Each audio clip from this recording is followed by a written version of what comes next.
I have now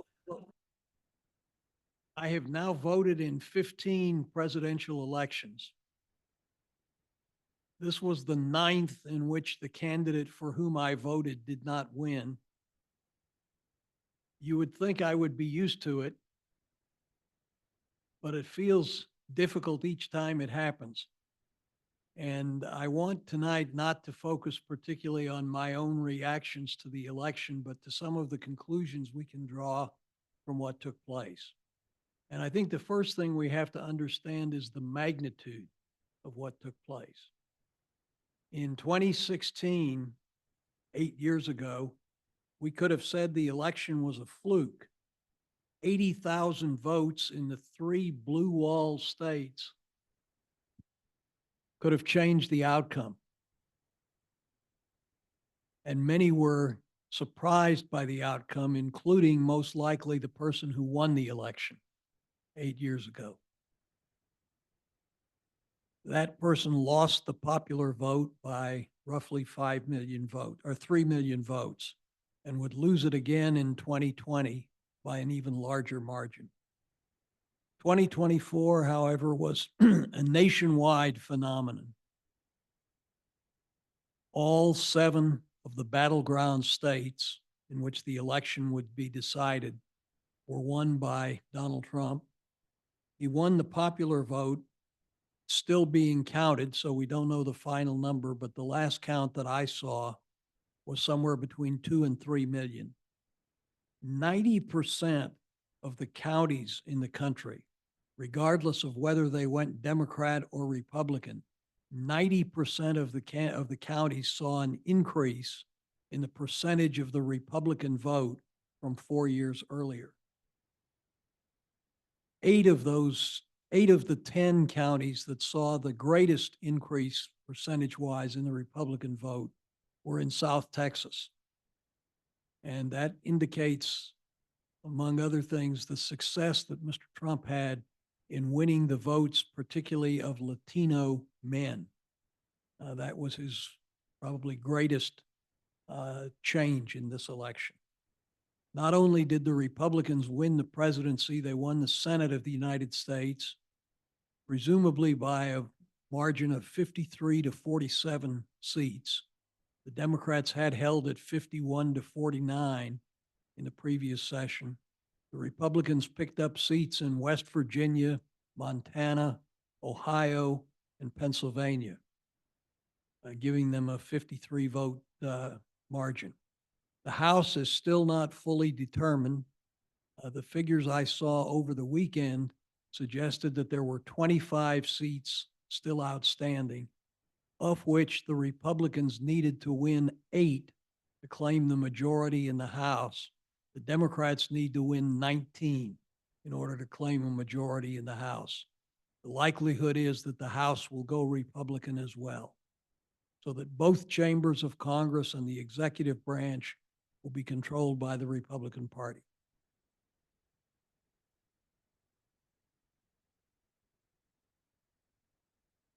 The turnout in this year's election was good, but not great. It was below the record high turnout of 2020.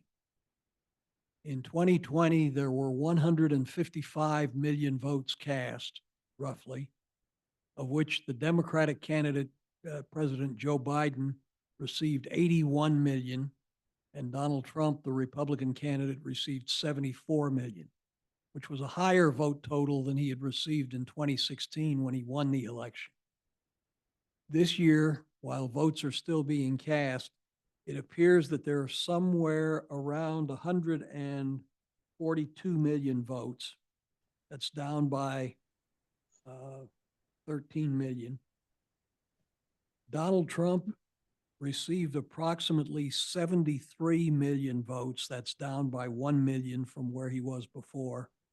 But Kamala Harris received roughly 69 million votes, or 12 million fewer than President Joe Biden received in 2020. Now, where did the Democratic turnout fall off? It fell off in areas of traditional Democratic strength which include the large city counties. For example, the city of Philadelphia, which, if you know the makeup of Pennsylvania politics, you know that in order to win Pennsylvania, the Democrats have to carry Philadelphia by a very large margin. Roughly 12 years ago, I think, the Democrats carried Philadelphia by 90%. This year, they carried Philadelphia decisively by 78%. And that 12% in Philadelphia makes a big difference when you count the statewide total. The same thing is true in Pittsburgh, although not to the same degree. The same thing is true in the close-in suburbs of Philadelphia. In each of these pockets of urban areas, Democratic turnout was down.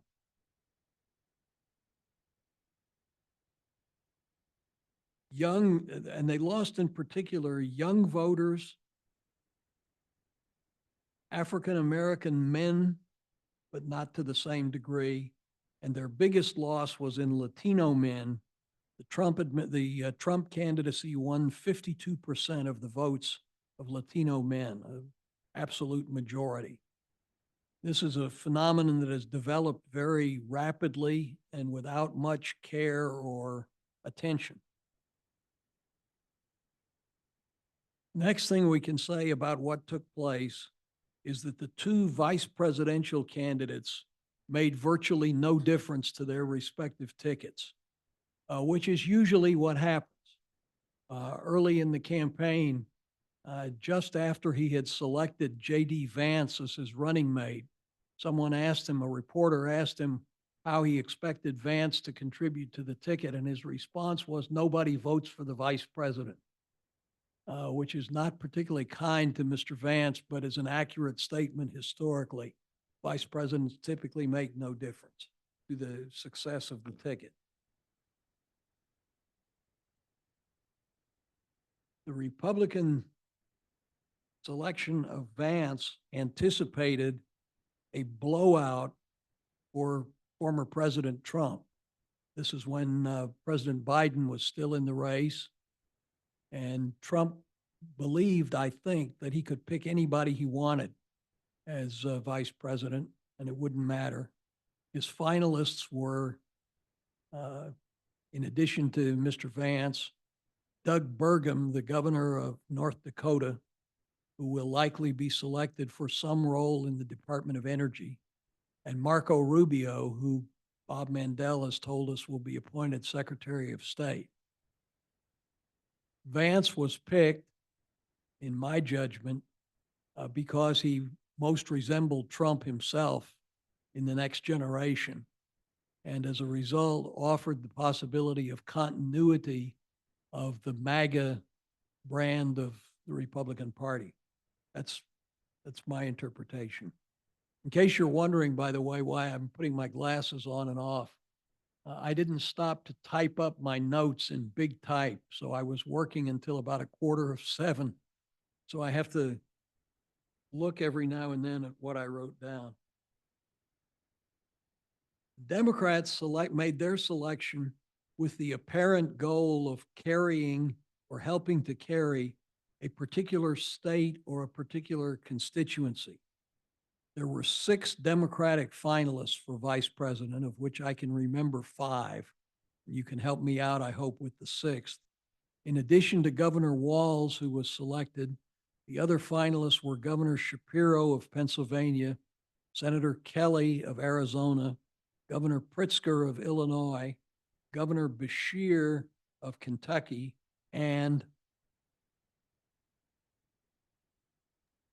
Cooper of North Carolina. Yeah, you're right. Cooper. no, it wasn't Governor Whitmer. They were all men. Governor Cooper Cooper. from North Carolina. North Carolina. Thank you. Roy Cooper, the governor of North Carolina. And Governor Walz was selected with the apparent intention of increasing the Democrats' chance of picking up rural votes and small city votes.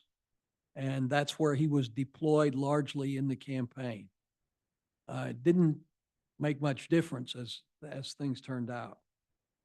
Walz underperformed in the vice presidential debate, in my opinion. Debating was not regarded as one of his strongholds to begin with.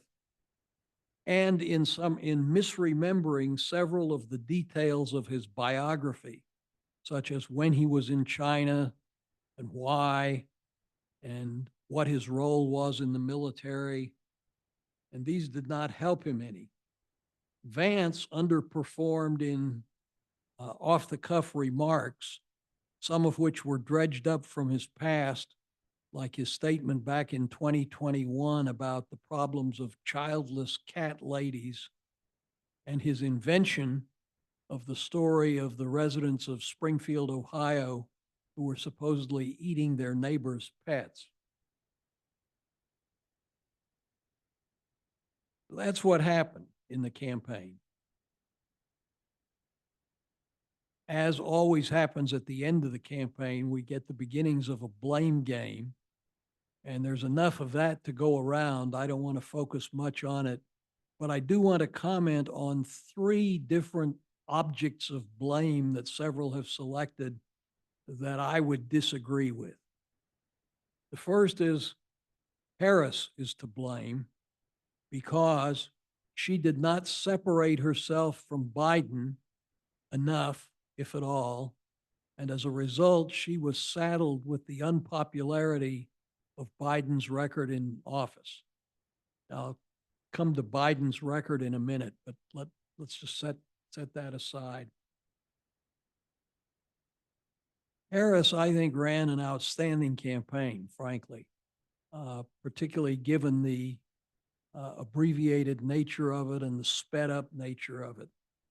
And the question is, how could she separate from Biden more fully without in the process repudiating herself, since she was a key member of the administration that she would supposedly be separating from?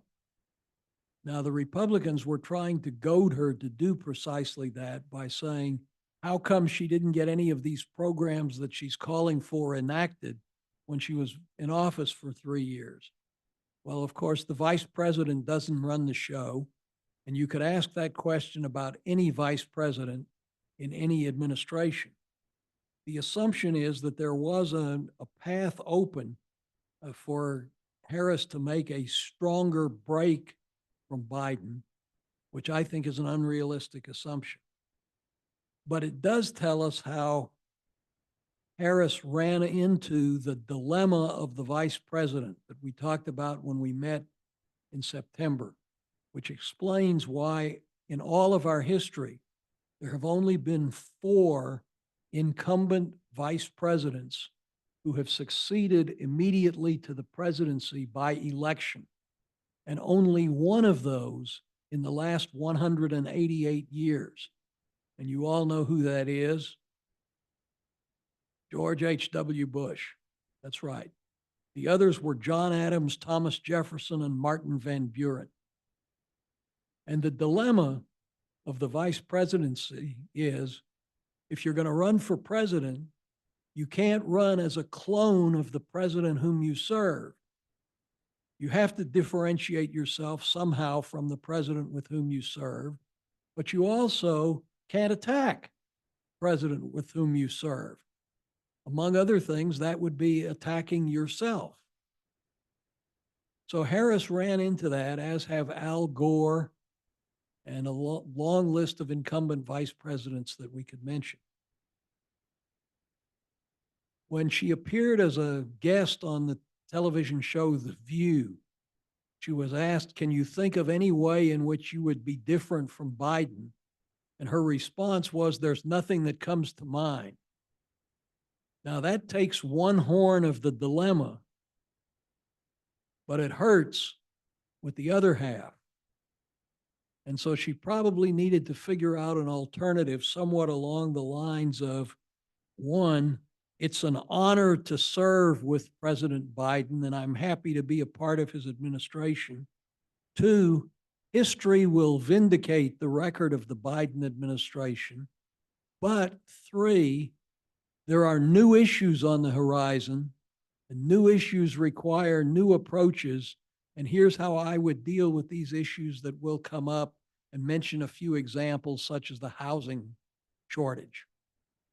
That's at least an attempt to negotiate that dilemma, which Harris did not do, at least not explicitly. Second candidate for blame is Biden.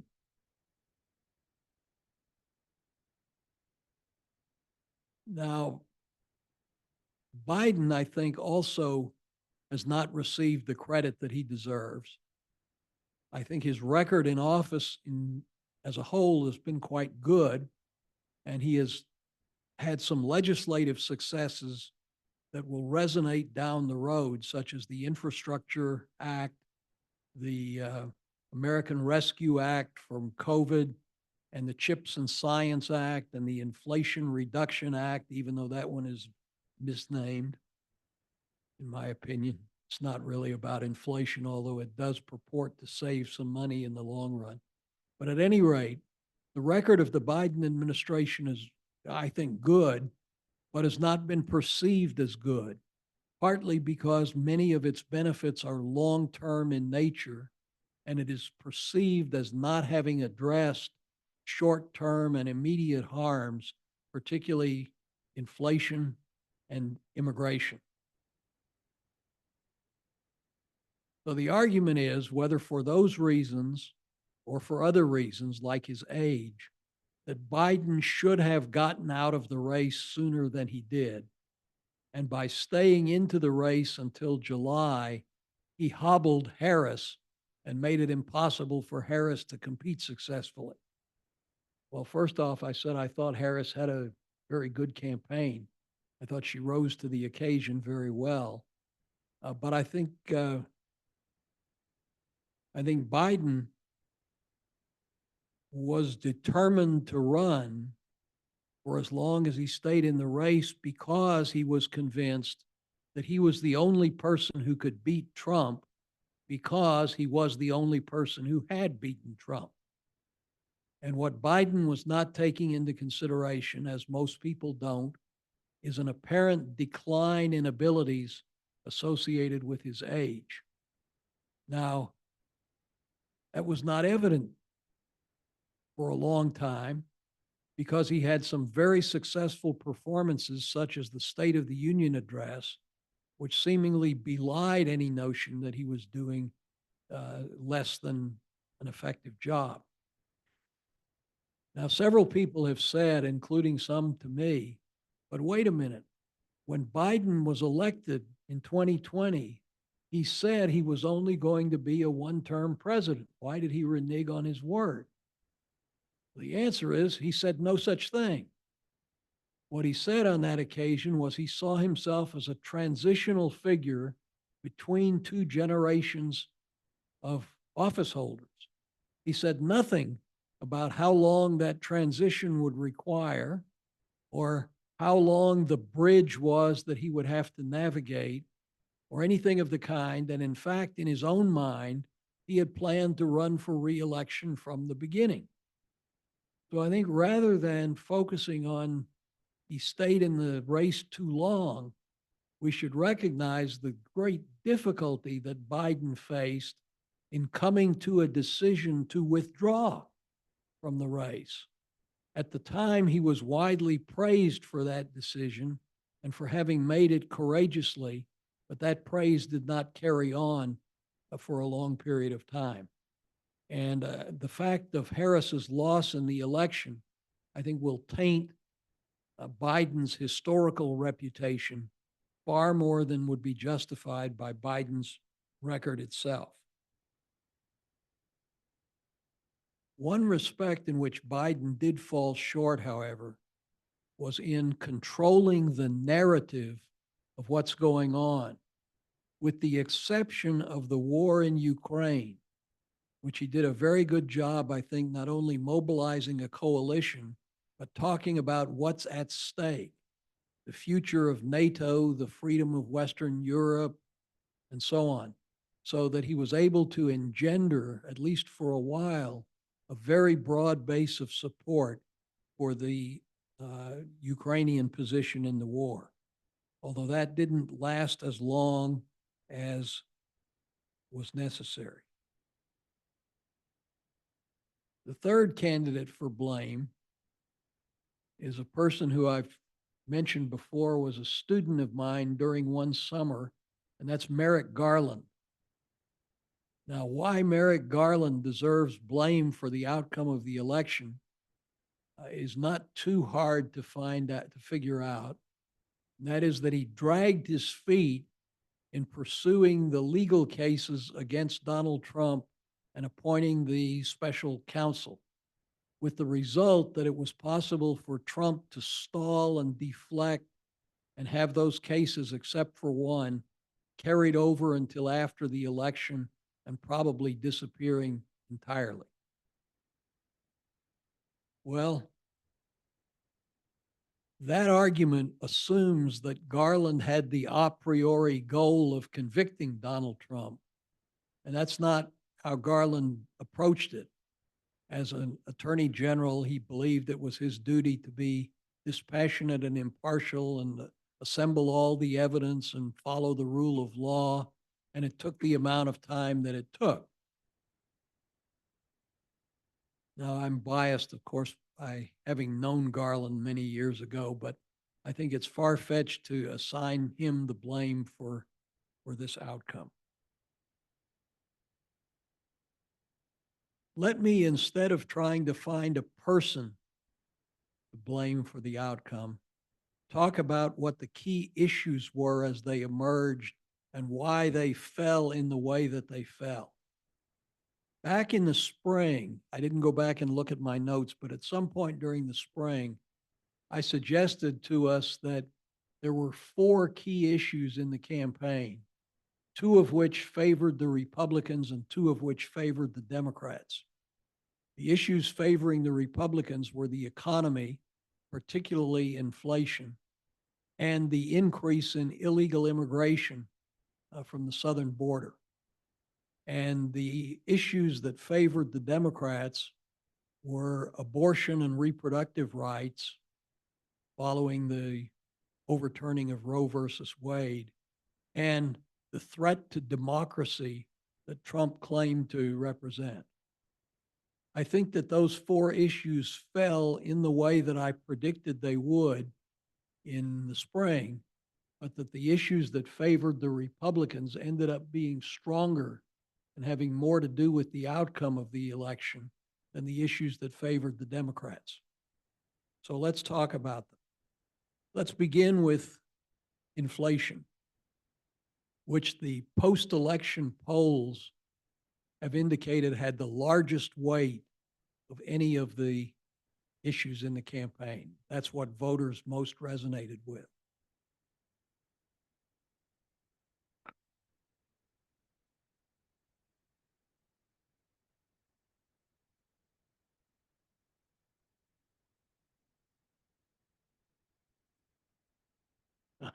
There we go. The reality of inflation was, one, that it was a worldwide phenomenon in the aftermath of COVID. Number 2, that it was probably associated with supply chain disruptions and interruptions that were the result of COVID. 3, that it was lower in the United States than in most other countries. And 4, that the United States recovered from it with probably less harm than other countries, and particularly that it avoided the danger and threat of inflation leading to a recession as a result of taking overly stern measures to control inflation. That reality is different from the lived experience of the majority of Americans, who felt that inflation was a continuing problem and a growing problem, that it was not abating, that the administration was ignoring it, and as a result, that it was a good reason to throw the administration out of office.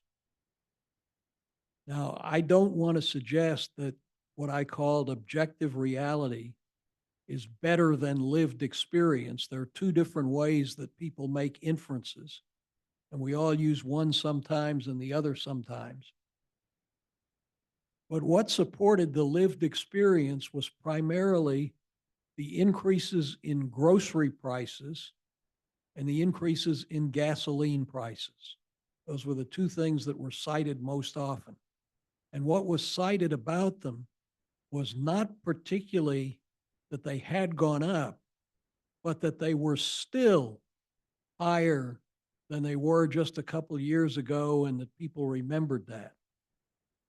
Well, prices almost never go down, but the lived experience of people includes expecting that they will go down. Harris did not work out a plan specifically for dealing with short-term inflation. She proposed such things as the Biden administration's efforts to cap prices of insulin. Now, particularly for those who are on insulin, that's an extremely important achievement.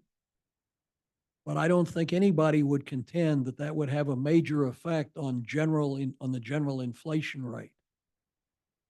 Or similarly, to control the climate through the Inflation Reduction Act, I don't think fooled anybody that it was really about inflation.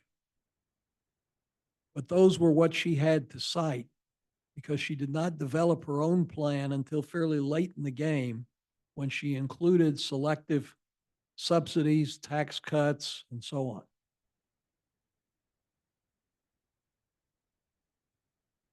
She was also alternating between making concessions to the working class and concessions to Wall Street on the corporate tax rate.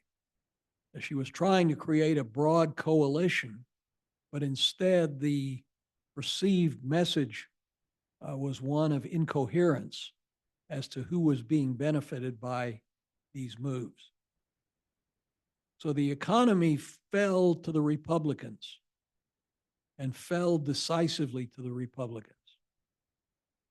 The second issue was immigration. This has been a persistent issue, and it's based in part on hypocrisy, in my view, because some of the same people that criticize illegal immigration depend on illegal immigration for the successes of their businesses and enterprises.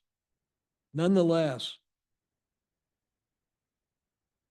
it broke for the Republicans. Now, it's somewhat ironic that it did, because you will remember that the Congress was on the verge of passing a very conservative bipartisan immigration bill that was written in the main case by Senator Lankford of Oklahoma, until candidate Donald Trump called several key senators and urged them to vote against this bill because it would hurt him in the campaign if it passed. He would not have immigration as an issue on which to run.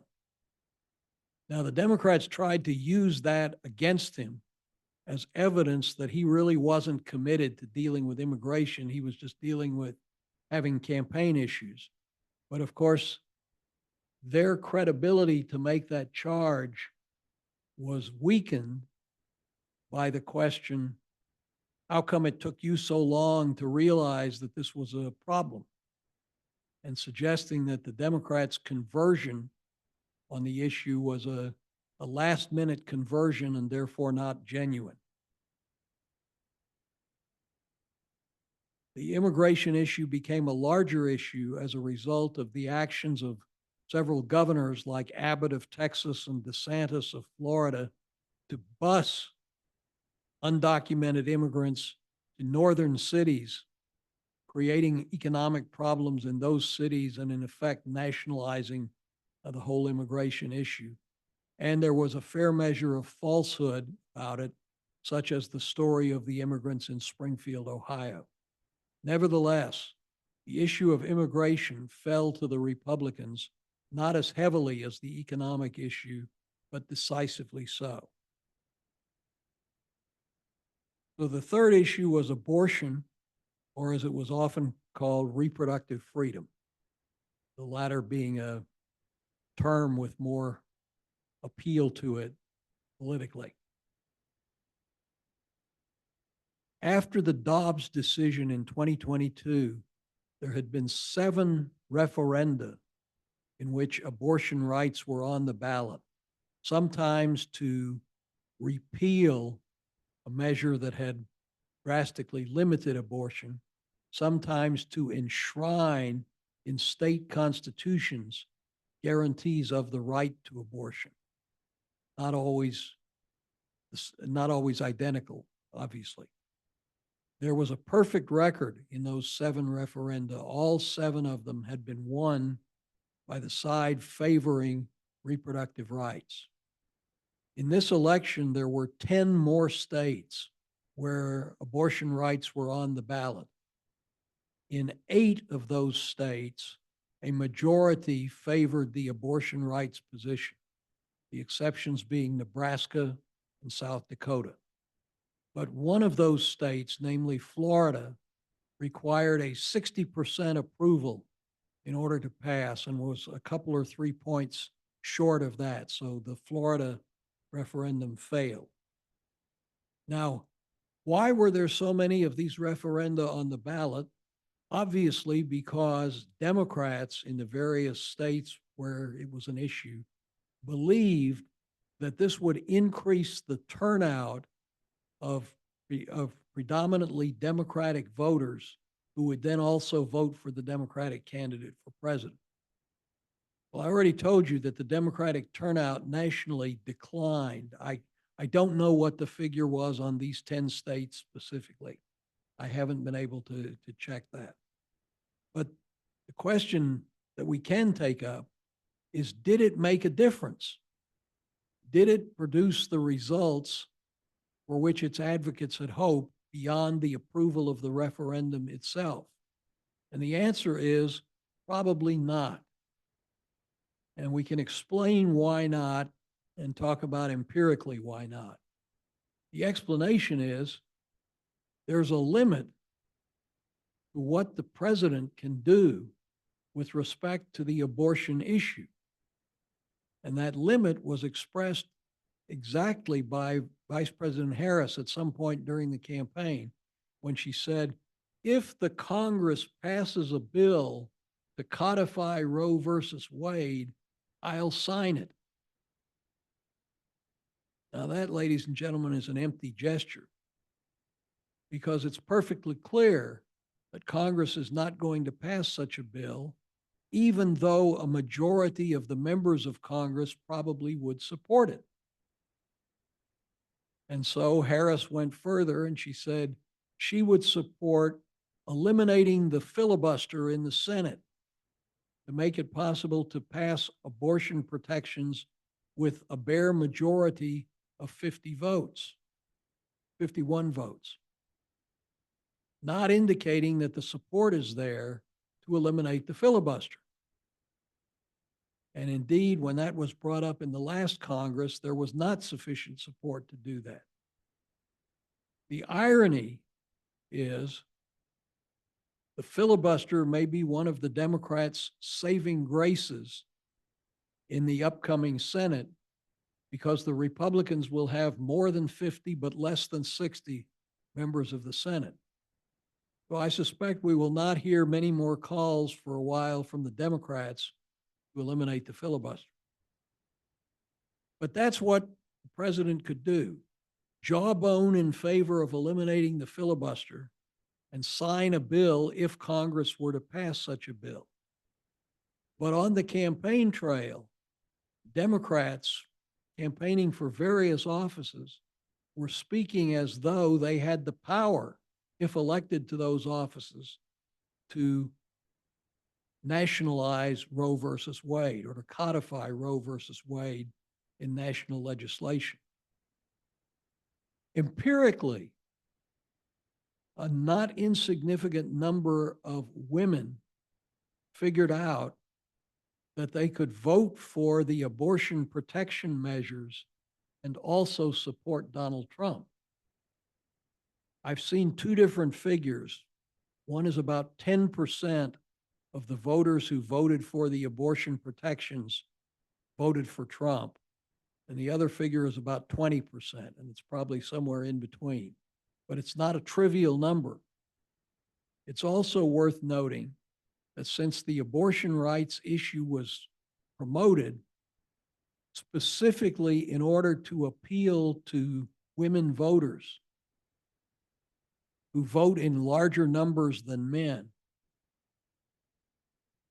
the result was that the distribution of the vote by gender was the same in this election as it had been in the two previous elections.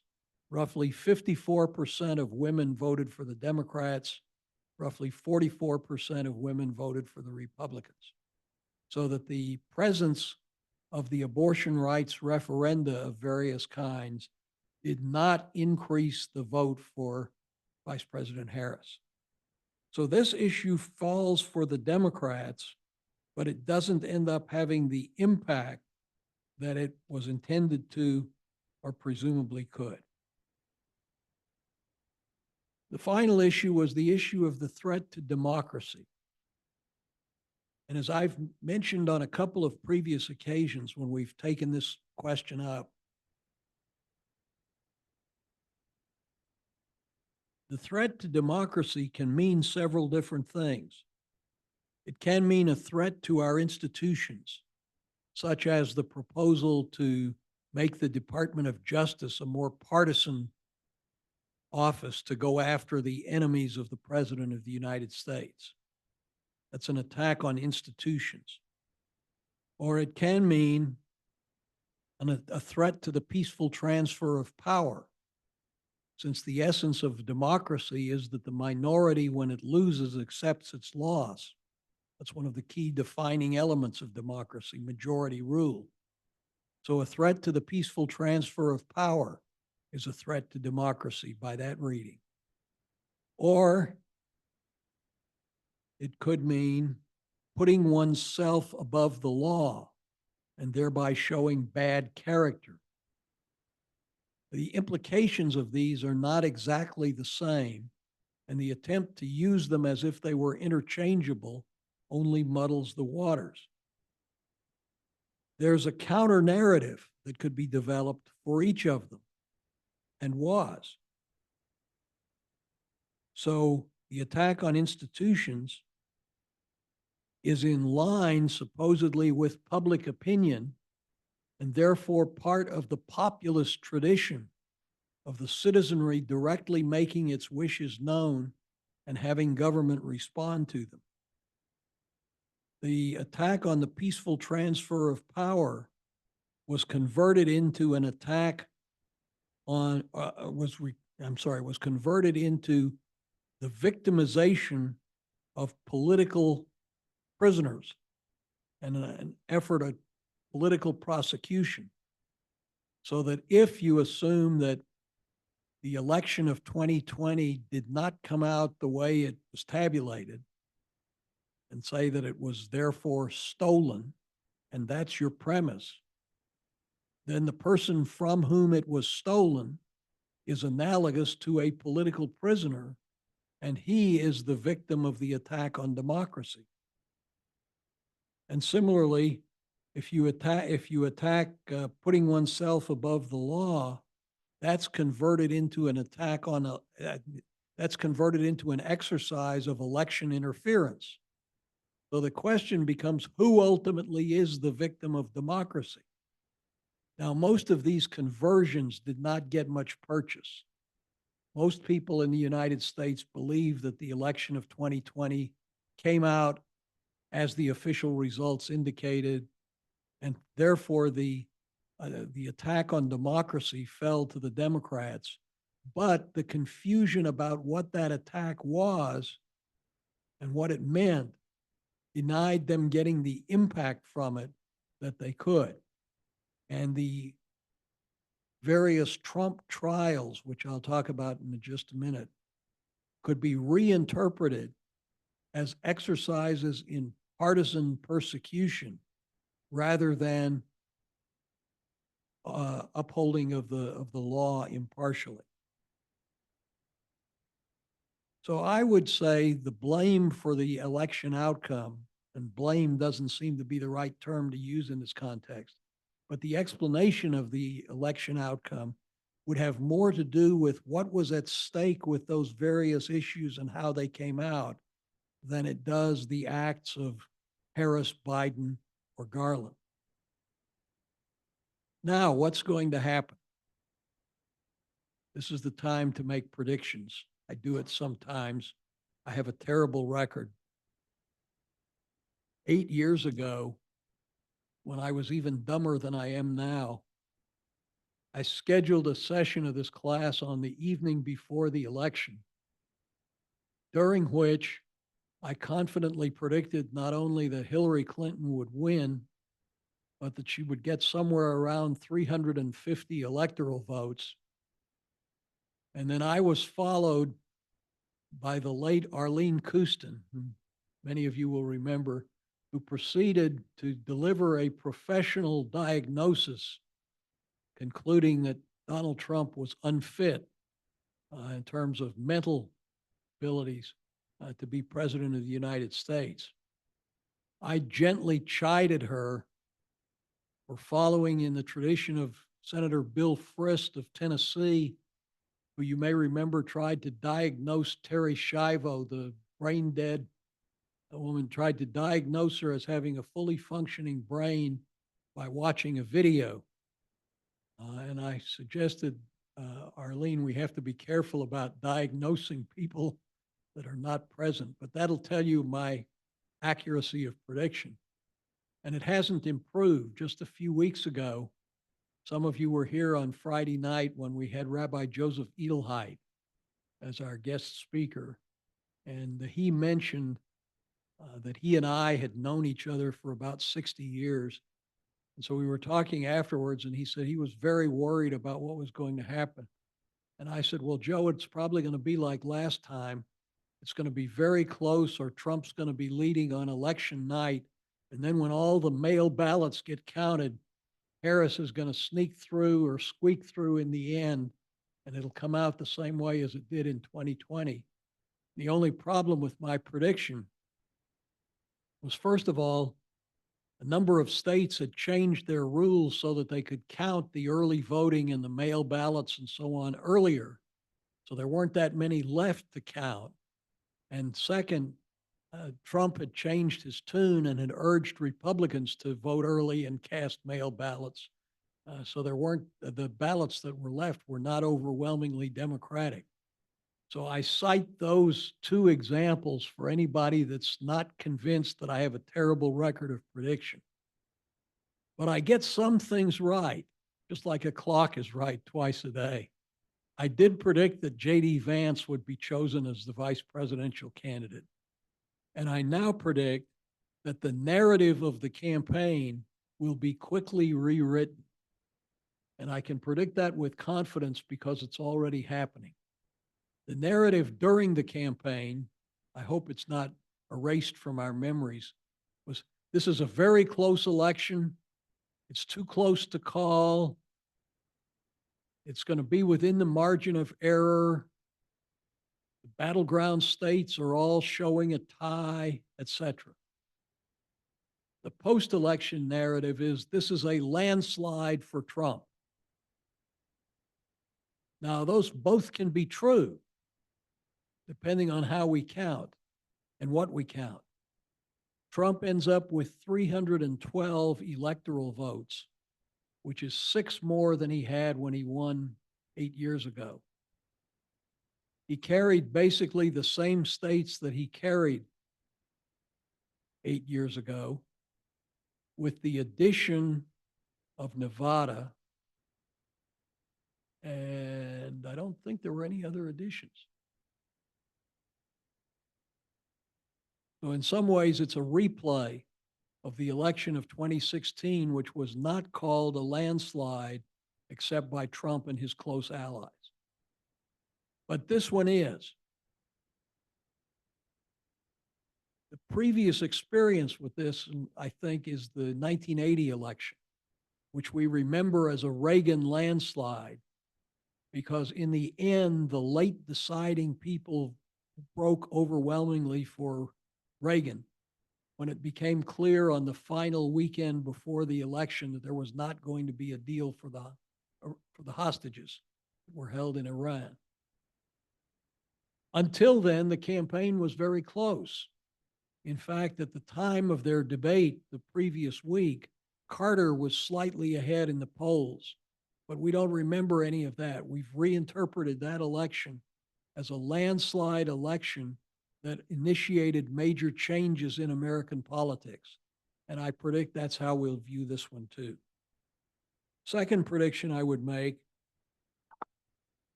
is this is the end of legal threats to Trump. The 4 cases will not go further.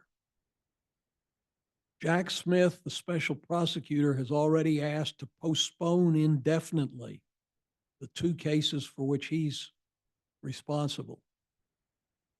The district attorney in Atlanta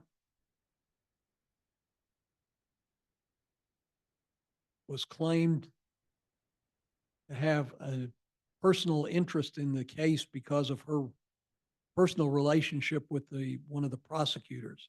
That was decided in her favor but appealed. That'll probably be the end of that. The one case that was decided, the one in New York, concerning the payment of the hush money and falsifying business records to conceal what was done, that case was set for sentencing 2 weeks from tomorrow. I suspect that nothing further will happen because the argument is being made that the Supreme Court's decision on presidential immunity knocks out that verdict. This is all without Trump pardoning himself, which it's in dispute whether he could do or not. But I think the cases in effect will go away, and that the Trump strategy of delay and delay and delay and deflect the treatment of those cases will have been successful. Third prediction I make is that Trump will engage in selective retribution. And this is an argument I picked up from this morning's New York Times. Trump, throughout the campaign, said he would be an agent of retribution in behalf of all the people who were persecuted by the Biden administration, and that he would bring investigations and prosecutions against key members of the administration. He has a choice to decide whether to do that or whether to appeal for national unity, as he suggested in his victory speech, which he also suggested in his victory speech 8 years ago and did not follow through on. I think he'll do some of each. And I can't specify who he'll go after as in an act of vengeance and who he'll leave alone in an act of magnanimity, but I think there'll be a mix of the two.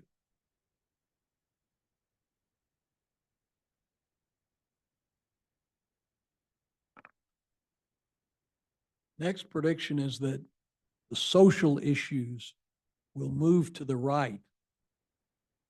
20 years ago, on many ballots, there was a referendum on proposals to prohibit gay marriage. And those of you who were following that election may recall that the key state that decided that election was Ohio. And in Ohio, the turnout was very high on the referendum to prohibit gay marriage.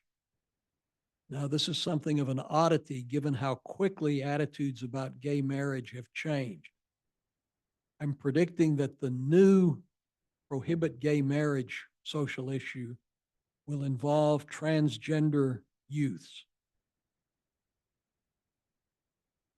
This issue moves to the right from the issue of gay marriage.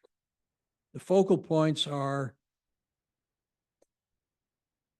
supporting or even permitting what's called gender affirming care, with proposals that hospitals who provide such care will become ineligible for Medicare or Medicaid funds.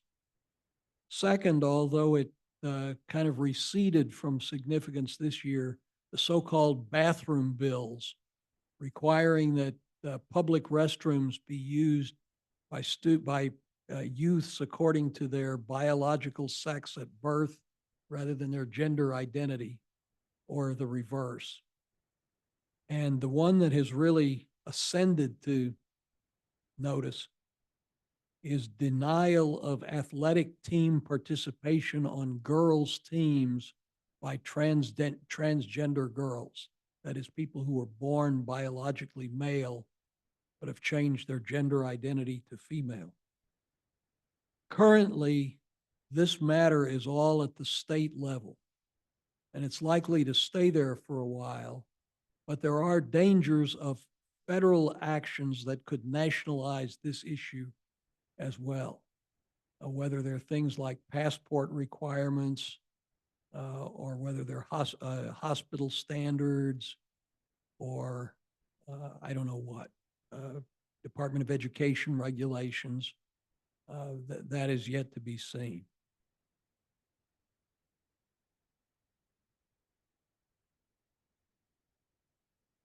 I haven't said anything yet about foreign policy, not even to take the bait of Lindy's question, urging me to do so. Foreign policy played a relatively small role in this campaign. It typically plays a small role in election campaigns because it's relatively remote for most people. There were three foreign policy issues in this campaign, I think. One involves American alliances. Are they a benefit or are they a harm? Biden argued consistently that our alliances were a benefit to this country. Trump has been skeptical consistently.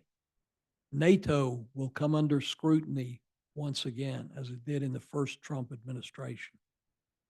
Second foreign policy issue is Ukraine. Trump has been far less supportive of Ukraine than Biden or Harris. Vance has said explicitly, I don't care what happens to Ukraine.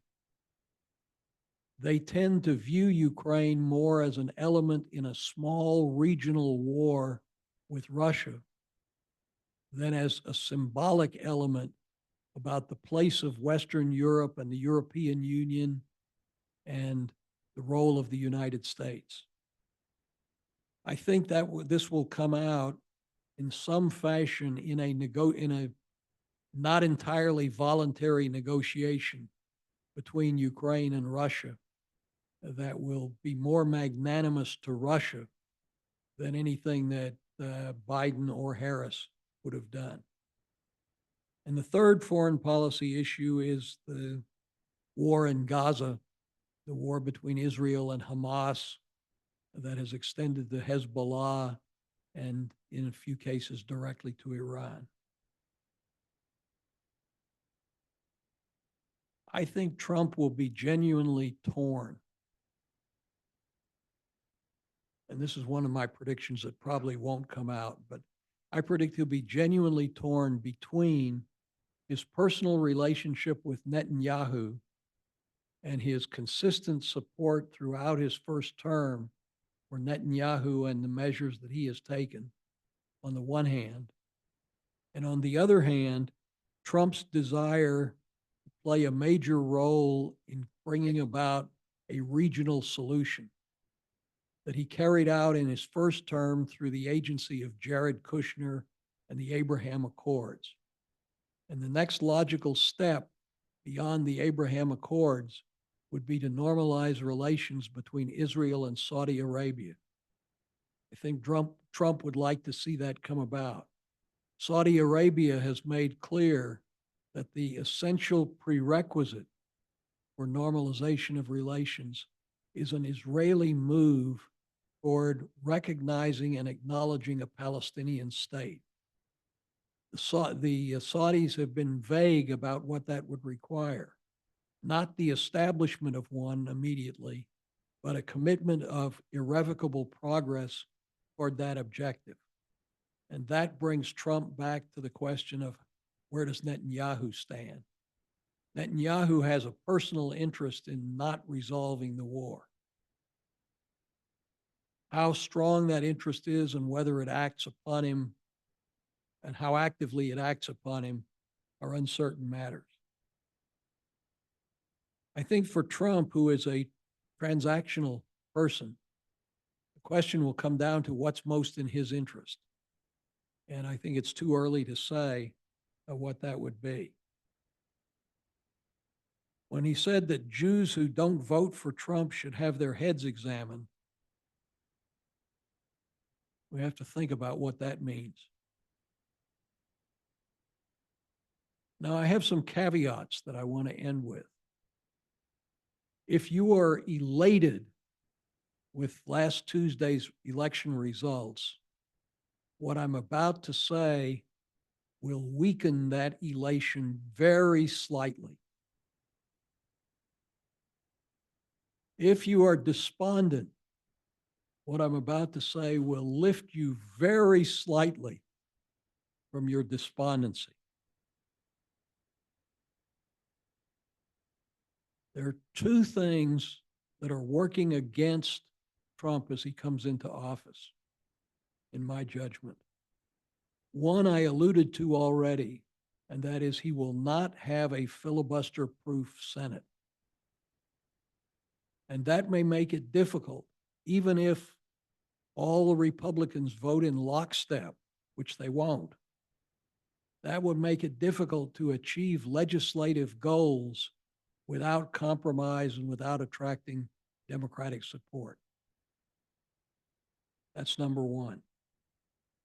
Now, there is an exception to that that's called budget reconciliation, where certain budget bills can be passed without the filibuster if they adhere to very specific rules that are contained in that legislation. For example, this is why the Trump tax cuts of 2017 had an ending date to them, because budget reconciliation requires that there be no net budgetary impact beyond a 10-year window. That's what sets up an issue this year for the extension and the furtherance of tax cuts. But leaving aside budget reconciliation for normal legislation, as a practical matter, the availability of the filibuster requires that there be 60 votes.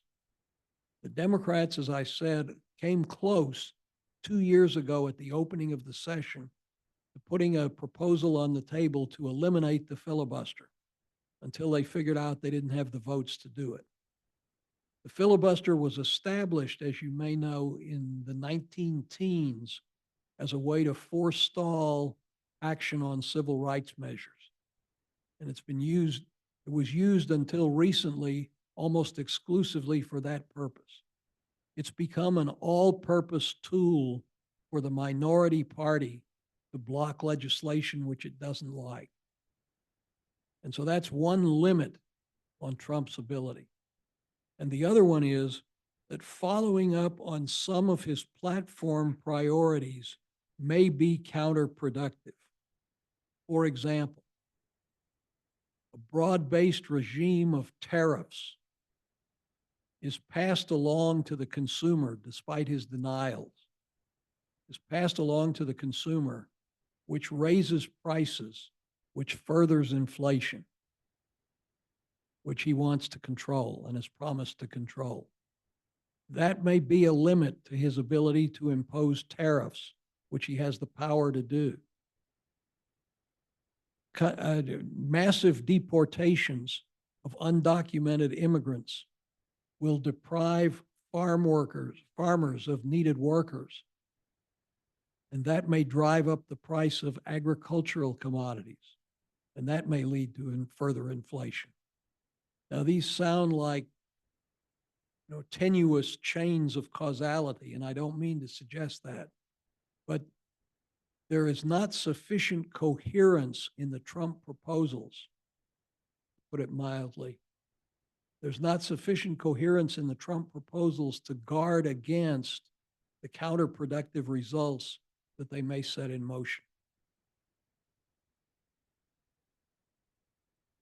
Now, what should we do in the face of all of this?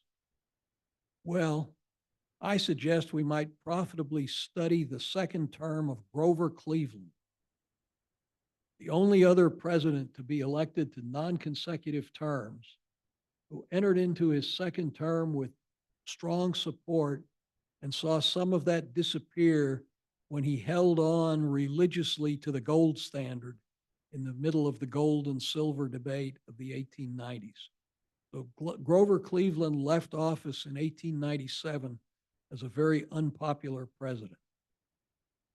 I'm not wishing that on anybody, but we could profit from learning more about it. Well, I hope I'm afraid I kept my word of having nothing optimistic to say. But that's where we are.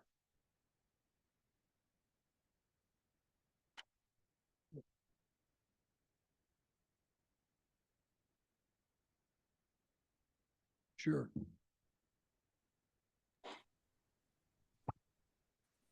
You can, those of you who are online, your electronic hand or your hands will look for you if you're, if we see your faces and your hands. And I will start up there. We'll start with Mark and Barb and then Jackie. Okay. David, there's been a fair amount of comment that what you referred to as the social issues, which really have been simmering cultural issues for many years, played a significant but not decisive role in the election. That is, the younger men resenting the ability of women to gain within the workplace, which they see as to their disadvantage, especially non-college. The resentment of the rural non-college folks at what they see as elites, and that both groups saw Trump's anger as being aligned with their own anger at elites, and that this was a factor, not a decisive factor in the election, but a more significant factor perhaps than the issues that were being debated directly. What do you think? I think there's a lot of truth to that. Can you hear my response? Can you hear me? Yes. Yes, we can hear you. Okay. I think there's a lot of truth to that, particularly in the machinations of the gender issue, which was seen originally as an issue about women's rights and equality, and has morphed, as you point out, into a resentment factor among many young men, and particularly Latino young men. I also agree with you that it's not ultimately a dispositive issue in this campaign, but it could be. I guess I'm saying I agree with your analysis. And I probably did not give that enough attention when I focused specifically on the transgender issue.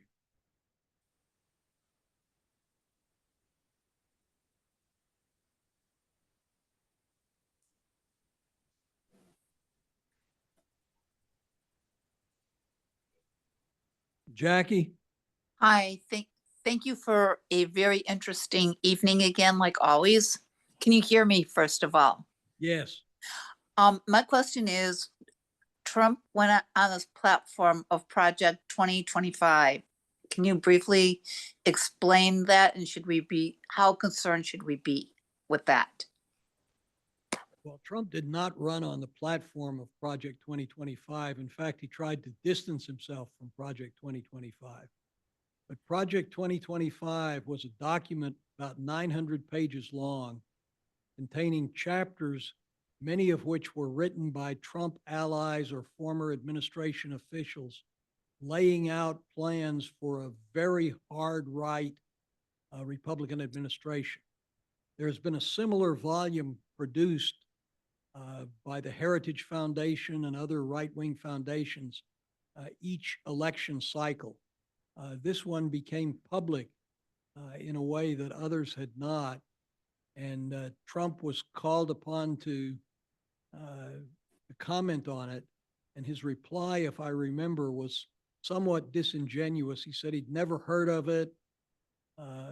He knew some of the people that were involved in it, but he didn't know what they had written. He hadn't read it. And this was a response that for many people did not pass the smell test. Well, that he did. His actual platform was called Agenda 47.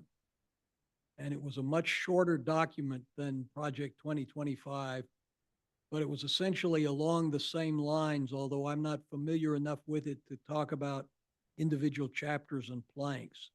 Now, your question was, how much should we be concerned about it?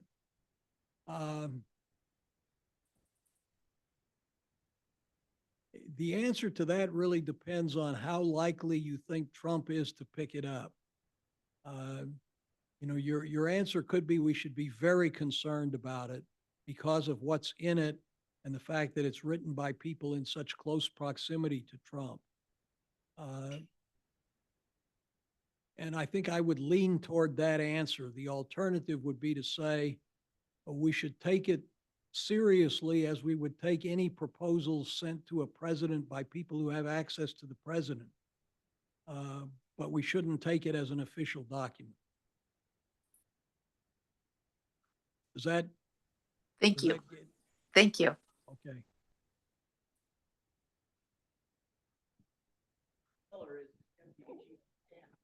Miller had a major hand in Project 25. So let's not curse.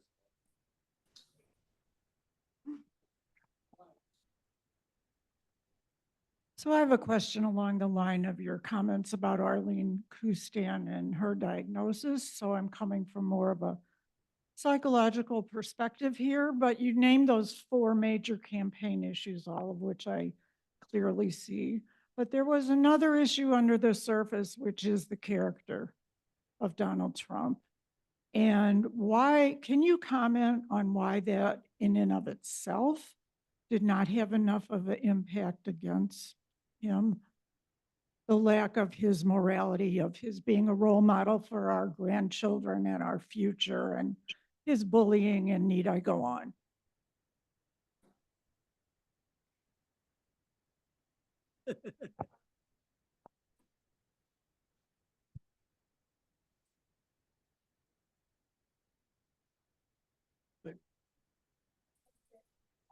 The question was, where was the issue of Trump's moral character and why did it not by itself prove dispositive? I think, you know, I think it's a question that has multiple answers, all of which are incomplete. One is there were some people who were attracted by that. And I'm being serious.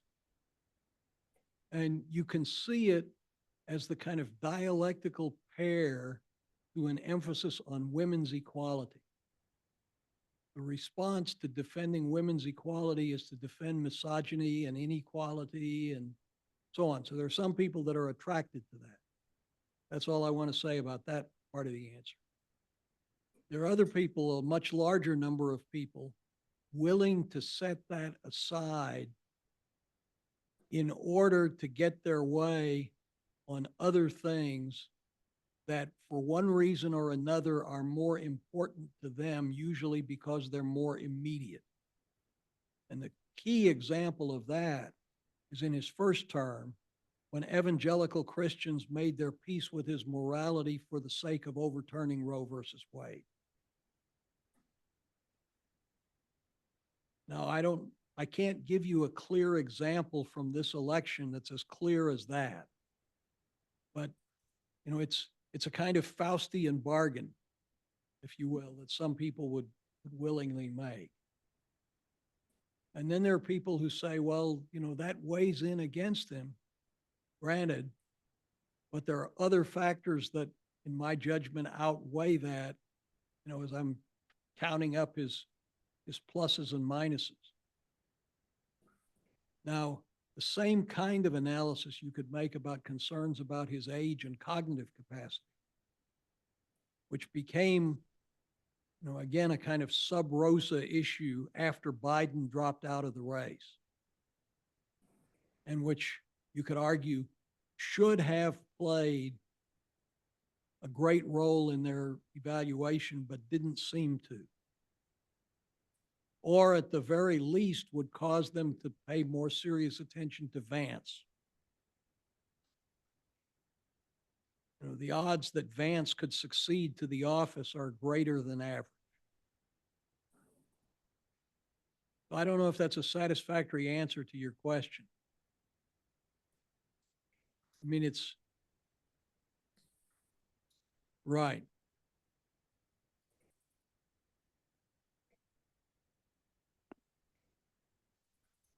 We're gonna come back here to stay here and Sharon and then Ted, and then we're gonna go up there. I think Valerie and Jerry are waiting. Right.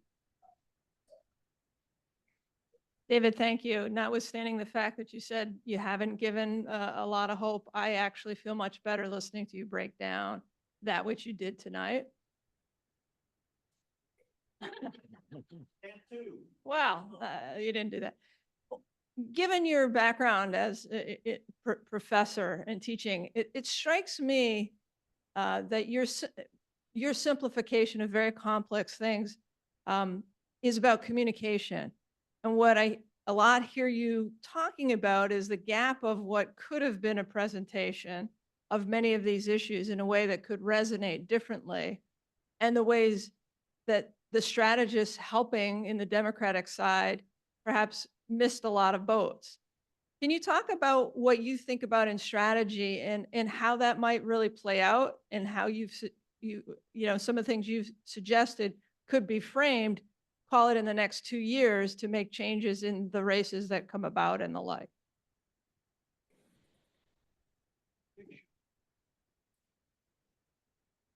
Stop that kind of thinking. Well, my background, as you know, is in communication. That's the subject I study. And so it's probably not surprising that I'm going to offer explanations in terms of that pretty heavily. And, you know, my assumption is that campaigns are malleable. They can be lots of different things. They're not predetermined the vast majority of the time. I don't know, I'm rambling here.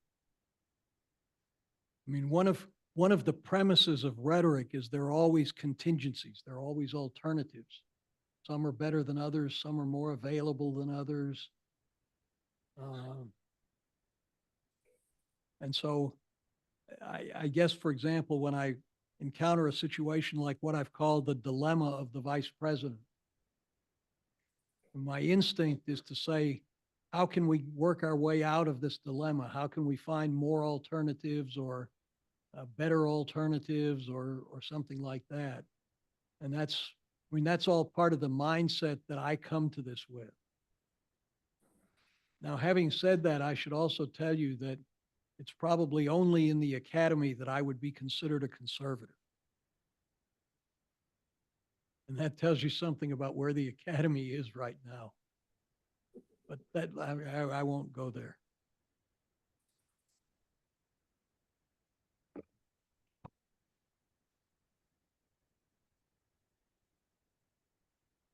Thank you, David.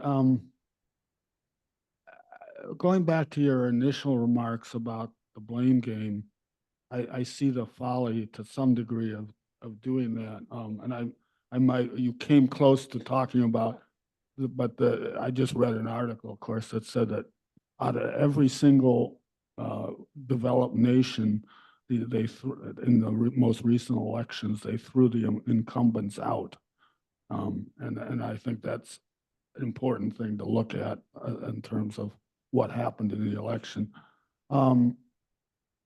The two things I do think that still kind of eat at me a little bit about the blame game is when you mentioned the famous smell test, but the smell test is as regards Joe Biden and his decision to keep going in seeking re-election.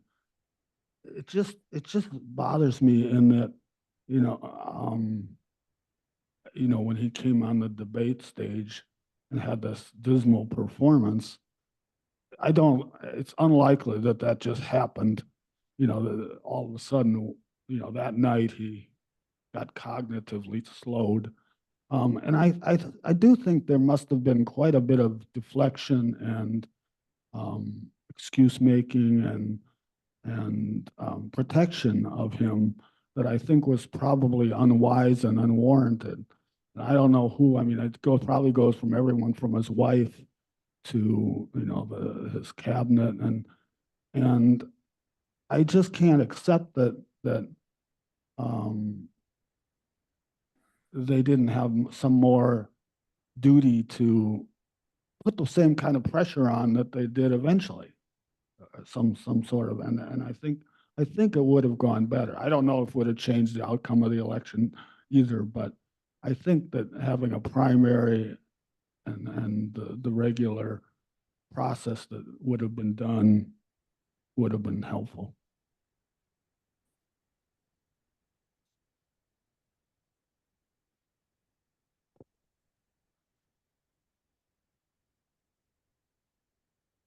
You wanted to add something to that? I'll repeat.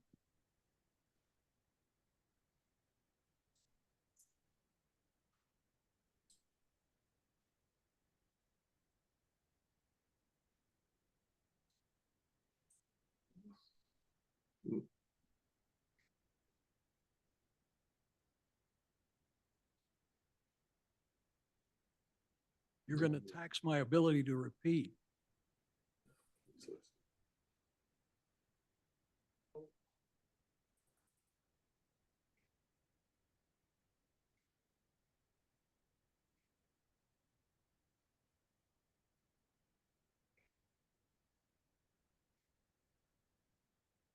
With all due respect, I'm going to treat these as separate comments rather than an addition of one to the other. What Ted is suggesting is that we may have been done a disservice by the failure of Biden's close allies and aides to reveal the level of cognitive decline that Biden had achieved. Is that a fair summary? Yeah. Yeah. Okay, I got it. Well, I mean, I think the strongest support for your point of view would be that in Biden's post-debate attempts to repair the situation, he not only did not repair the situation, but committed more and sometimes worse gaffes, thereby reinforcing the image from the debate, suggesting it was not unique to the debate. I tend to that view. As for the pre-debate period of time, it's hard to know. I mean,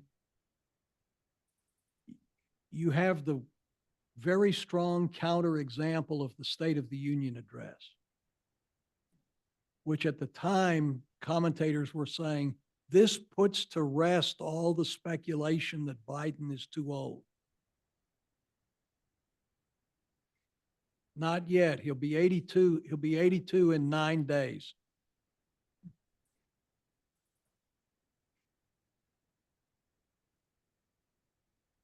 Well, but that could also be interpreted as an ageist remark on your part.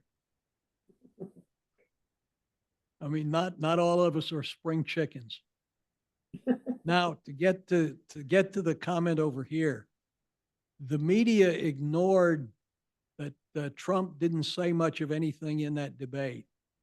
I would agree that Trump didn't say much of anything in that debate, and that the media largely ignored it because he was not performing differently from their expectations. Biden was performing dramatically different from their expectations. And so if you regard attention as a scarce resource, which is another communication principle, if attention is a scarce resource, it's going to be directed naturally at Biden's performance rather than Trump's.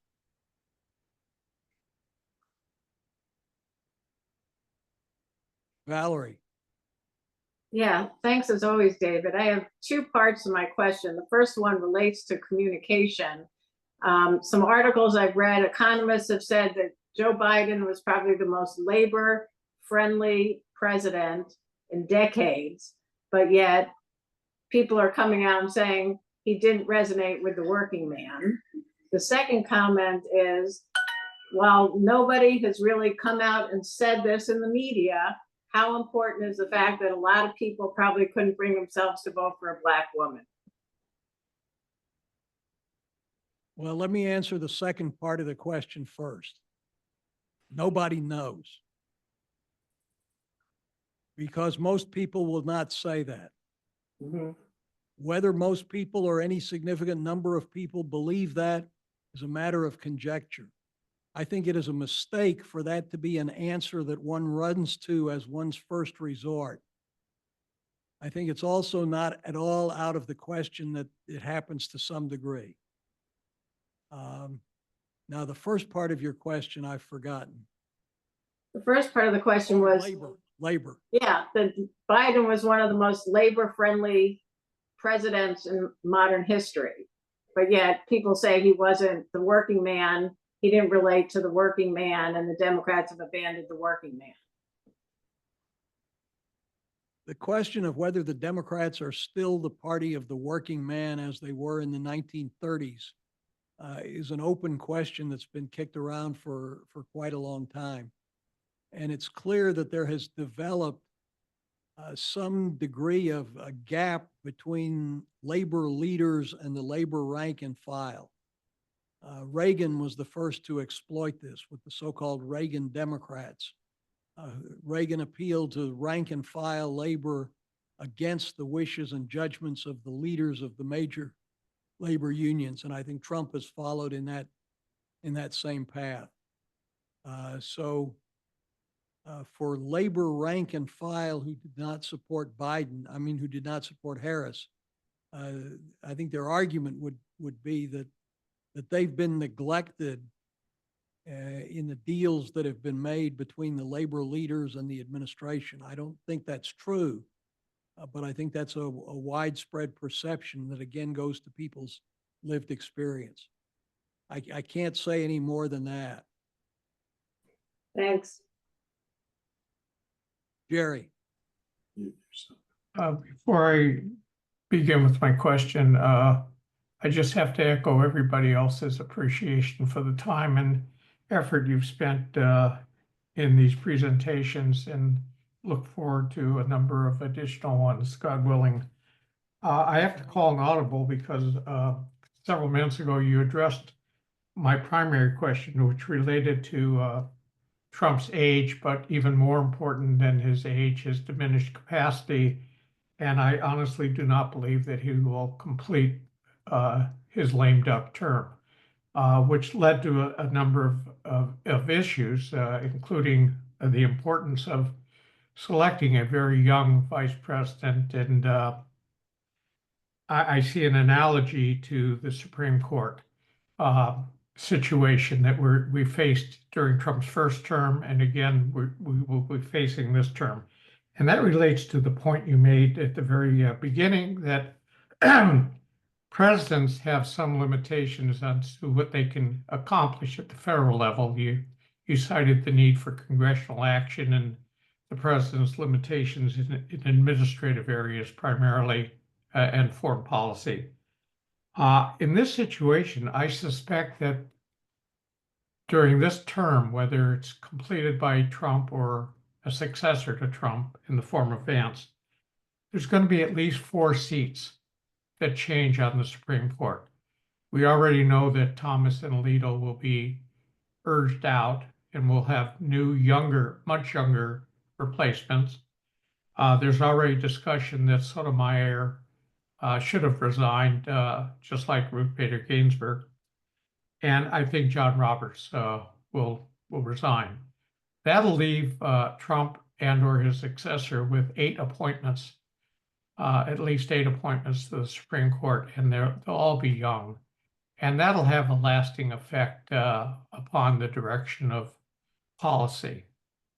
The last thing, which I hope that you will be able to address, and I anticipate you, of necessity, you will have to address in some future version of current politics is the struggle for the leadership of the Republican Party. I don't think it's necessarily going to be J.D. Vance's party in the future. And I think there are a lot of hungry wolves out there, and we're going to be seeing a lot of knives out. And it's going to be a very interesting period that we'll be facing. And again, thank you very much, David.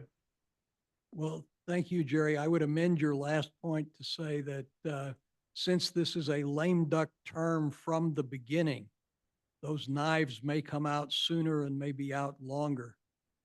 But when you say you want me to address that, I'm thinking maybe I should take the advice you're giving to Thomas and Alito, since I'm older than both of them. I hope you don't take that advice. I think your point is well taken, although I would dispute the certainty with which you would make some of those claims. I think Thomas and Alito are far more likely to go during the next 18 months or 2 years than Roberts, for example. But I don't have any real basis for saying that. Roberts has been struggling with illness for the last 10 years, so he may take this opportunity. Thanks, Jerry. We are around 9 o'clock. Are you willing to stay a little bit longer? Yeah, Faye, we're going to come to Faye and then we're going to come back here and then we'll go back up to Bob. But I want to feel free that if you need to walk out, we thank you for being here. We thank you for being on screen. I don't want to make anybody feel uncomfortable. David, thank you for throwing us the Grover Cleveland bone. That was really seriously. And but I have two responses. One is, you got anything else? And the second response is, it's hard for me to really put any stock in that because I doubt he stacked the Supreme Court. And I doubt that he chose such supremely unqualified cabinet members. So even if I don't even know if there were cabinets back then, but okay. So that's the thing. I mean, I appreciate it and I know it was a stretch, but I'm really, I just need something else.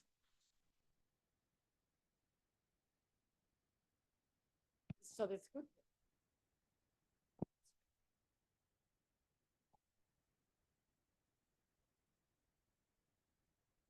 That's all I got.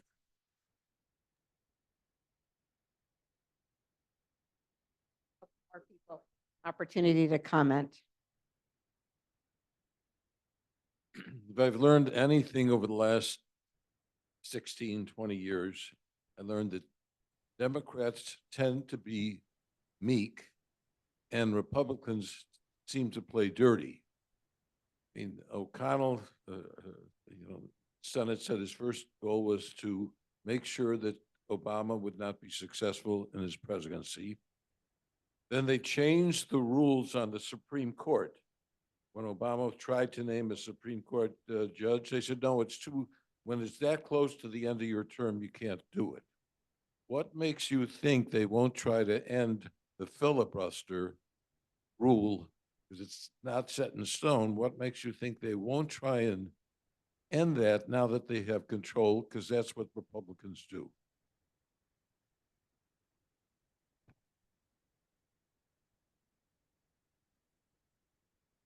Well, I'm not necessarily agreeing with all of your premises, although I agree with most of them. I'm not convinced that the Republicans, like the Democrats, are united on the wisdom of ending the filibuster. I think one of the characteristics of both parties in Congress is they recognize that their turn is going to come around in the minority, and they want to be sure that they have protections for that as well. Now, having said that, I read an analysis today, I can't remember from where, it was somewhere online, suggesting that it will be exceedingly difficult for the Democrats to return to the majority in the Senate in either 2026 or 2028, just because of which seats come up then. And that might embolden the Republicans beyond what they would normally feel. I don't know.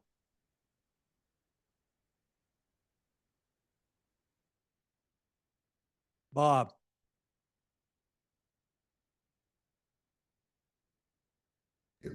One observation and then one question. Assuming the New York Times is right about Rubio, and also they mentioned this guy, Michael Waltz. From what I know about Rubio, he's a very big hawk as far as Israel's concerned, and also with Iran. And Waltz is, from what I understand, Iran, and a big hawk on China. My question is this, okay, we lost. What can we do, the Democrats do, to find candidates to, start winning again throughout the country, and at least in your opinion? Thank Well, you. you said you have a state's attorney in Palm Beach County. Yeah, and she's female and she's black too, so. There's your answer. Yeah. No, I don't know, Bob, about, when the question is finding candidates. I'm not sure if it's finding candidates or finding issue positions and how the two relate to each other. I came up with a dream ticket for next time consisting of Pritzker and Shapiro running on the slogan, "The Chosen People."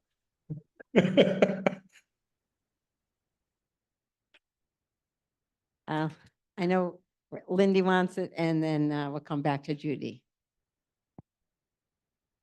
David, I always want to be hopeful. And there's a couple of things, but this is something I noticed, that Trump always looks at his very beautiful daughter with great love. No, honest caring. And she, of course, is married to an Orthodox Jewish man. And I think we'll have something positive with Israel. And I know that the Orthodox community are very much in favor of Trump and do believe that. What is your take on that? Am I being silly?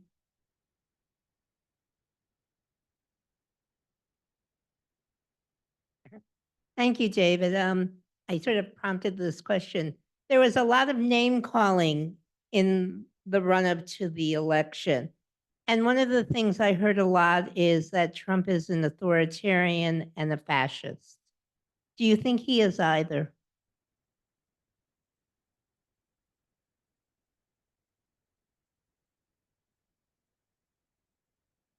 Well, let me start with Lindy's question.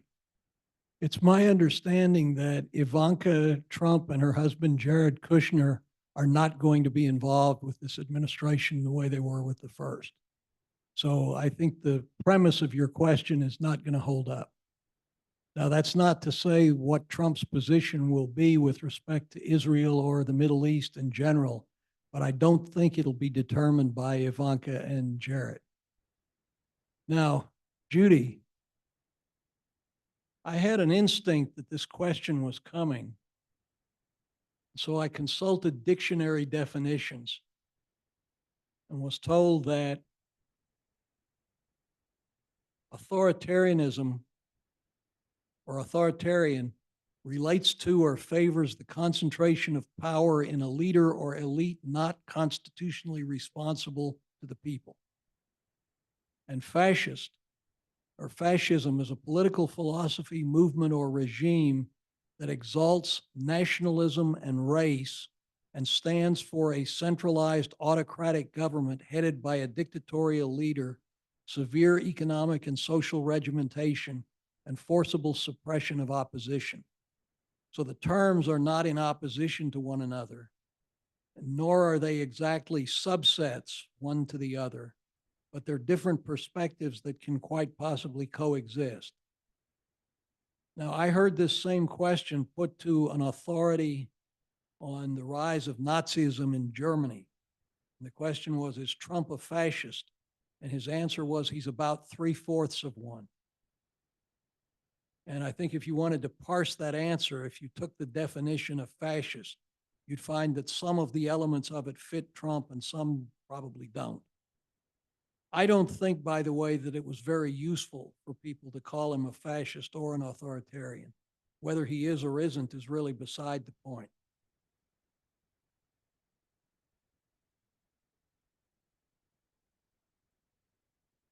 Wow, thank you. A large thank you to everybody and a larger toda rabah to Dr. Zarefsky. Really, it's been great.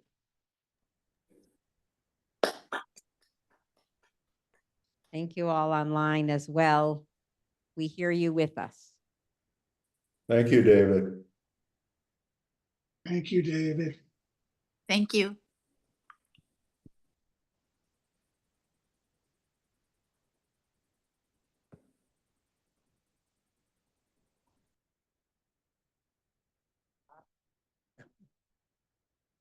Yeah, I'm fine.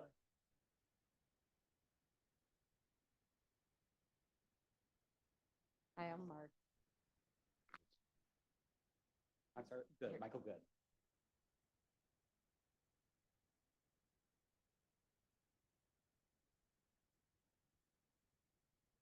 You work in the area too, or you? I work remotely.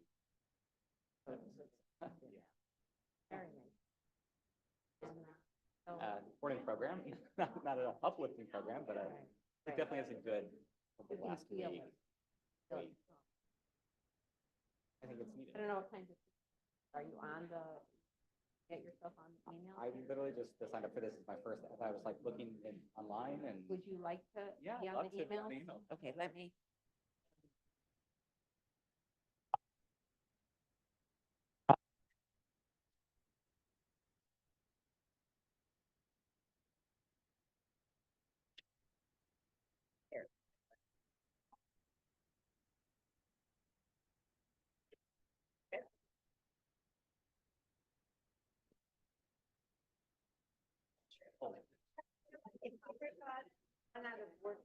We were wrong, right? We were so afraid we would get bored, there would be nothing to do. Yeah, there's always work to do. We're up for it. Yeah, so we think it's that. All those books I have piled up. Now. Yeah, that's very much so.